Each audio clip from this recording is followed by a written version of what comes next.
It's time now for the award-winning #1 local talk show in Northeast Pennsylvania, The Sam Lesante Show. Now here's your host, Sam Lesante. Hi everyone, I'm Sam Lesante. Thank you for joining us on The Sam Lesante Show. Folks, I've been talking about coal to fuel for many, many years and to what it means not only for northeastern Pennsylvania, but also to for the country. The person who has been a principal person involved with this coal to fuel plant, John Rich, probably the pioneer in getting this hopefully off the ground. He's my guest today, and the reason why I asked John to be on the show is because personally, folks, I'm frustrated. And I'm hoping that after my frustration and talking to John, we may be able to get something done. I'm going to encourage you to contact your congressmen and your senators, U.S. senators, as well as the White House, and have them move on something. We've done this before, and I appreciate the response that you had. To learn more about this, if you don't get as much as you could from the show, ultracleanfuels.com. That's ultracleanfuels.com. You go to the website. John, how are you? Fine, Sammy. How are you? Listen, I appreciate you coming on the show. Yeah. Okay, I know this is. I think I'm very frustrated, but I'm going to try to control my emotions here. And once again, John, what I like to do is educate. You know, I've been talking about educating people about voting for the right people, not necessarily Democrats or Republicans, but learn about the candidates, learn what you're doing, and then make an intelligent decision. Let's go back to the mid-90s, okay, when you first, your family decided that you were going to move into the direction of taking coal and making fuel of it. Give me a little history. This really started, the whole concept started. The whole concept, at least from my perspective, of converting a solid feedstock to liquid transportation fuel started with gasification. And you've heard a lot about that subsequently, but it's basically a large static vessel. Solid feedstock is micronized or crushed or pulverized like it is in so many other existing coal-fired power plants. In the gasifier, it's converted to hydrogen and carbon monoxide and CO2, some CO2 that's concentrated, which creates an opportunity all of its own. But the hydrogen and carbon monoxide is then not burned, but put in contact with a catalyst. This technology is commercial. It's available. Once it's in contact with the catalyst, it converts to a waxy substance, just like candle wax, like you have on your Christmas, with your Christmas decorations. That candle wax is then treated into a zero sulfur high cetane diesel fuel. The technology's out there. It's economically viable. It's commercial. And when we go back to the early days when you and I first spoke, the technology's only more matured since then.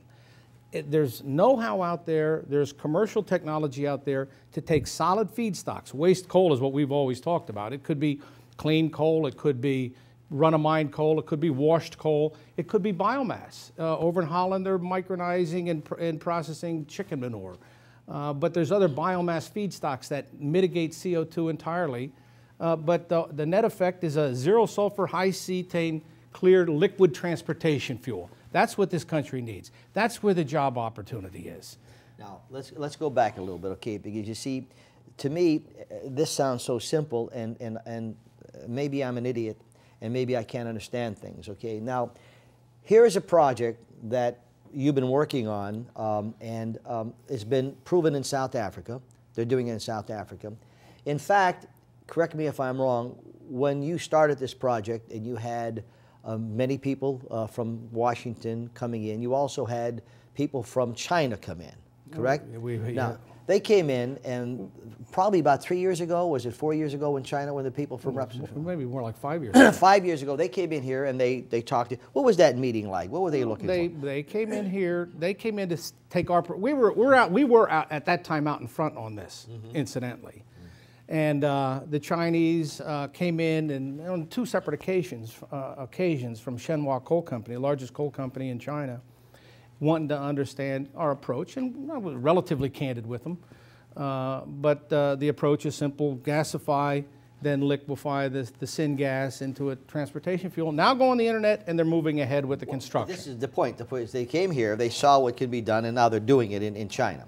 All right, now, when we first started, we showed all the gook. It was the gook, all the waste and you were cleaning this up.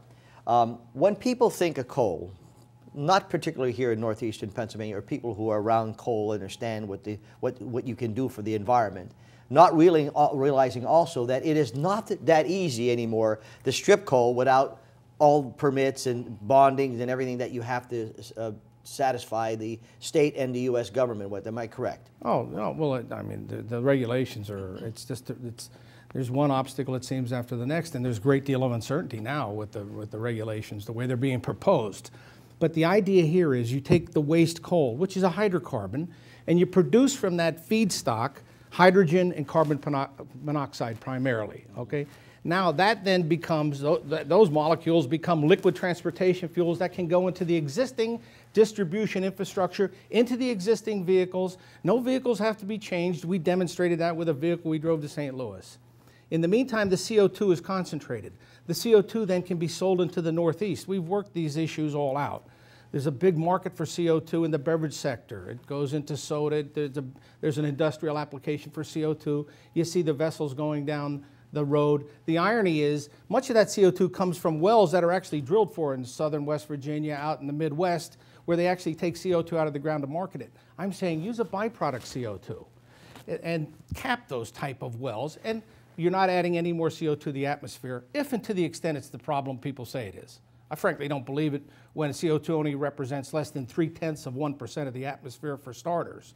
But nonetheless, we can also commingle biomass. When you do that, you mitigate CO2 entirely. So if someone's hung up on the CO2 issue, gasification-based approaches, making liquids from biomass or solid feedstocks, offer up opportunities that refiners don't have when it comes to cracking crude oil. Refiners can't commingle biomass. Refiners have CO2 emanating in a dilute stream from multiple orifices throughout a refinery. Here we have one concentrated stream that we can actually sell and drive down the cost per finished gallon. And if and to the extent the sequestration concept is viable, it can go directly into the ground. It doesn't have to be concentrated. It's ready to go. Gasification-based approaches, whether you're making liquids, as we've been proposing, or you burn the syngas to make electrons, offer up opportunities that aren't available with conventional approaches to refining crude oil or burning crude oil. So now we're hearing for many, many years about our dependency on oil, okay? To me, my personal opinion, I think it's nonsense. I think they just say that just to make people feel good around the United States, but that's my personal opinion. Now, John Rich, the Rich family, WMPI, okay, you've invested millions of dollars of your own money into this project, okay? Now, it comes down to what's the problem here, okay? We do know one thing. Assuming everything was okay and you're ready to move, which honestly, John, if you would have asked me 4 years ago, will the plant be good? Our conversation was today, say, John, how's the plant doing? I see you're building a second plant. You provided 300 jobs, et cetera, okay? Well, but we're not talking that now. No, we aren't. We've cleared the site. The permits were issued. The trades were strong advocates and supporters, signed up to the labor agreements. We've been tripped up since then. The problem, you tell me what the problem is, because I'll tell you what the problem is. I don't know what the problem is anymore when you take this into consideration. We export, what's oil today, $80 a barrel? Sure. 10 million barrels we import. $800 million a day goes out the door to buy liquid transportation fuels. And $800 million a day. Suppose we had 10% of that business. 10% of $800 million is $80 million a day, and any way you cut it, that eventually works its way to salaries. And if you're paying, do the arithmetic, if you're paying somebody, say $40 an hour, all in, with benefits, they don't need handouts, with benefits, that's 200,000 jobs. Yeah. That's 200,000 jobs that have continuity, you can take a mortgage out on, but no, what are we doing? We're putting these concepts aside for notions, for other reasons I've yet to fully understand, and continue to buy foreign oil like it's for free. But you see, John, the government knows what they're doing. They know how to run business. They know what they're doing. And that's why we're in the sad case we're at. Hold that thought. Folks, my guest is John Rich. Looking at creating jobs, looking at the environment, looking at what's done in less dependency. Folks, I think it's a lot of nonsense we're hearing. We've been hearing it for years and years. And also Republicans and Democrats. Not only Democrats, but Republicans who have said a lot of rhetoric, a lot of talk, okay? There's only one person that I can remember sat right where Mr. Rich sat and was truly interested and sincere, was Senator Rick Santorum. And I'll tell you about that comment that we made. And also, a little later on the show, we have Mayor Lou Barletta coming on the show. I'd like to find out from Mayor Lou Barletta where he stands on this project, or we get the same rhetoric from Mr. Barletta. Stay with us.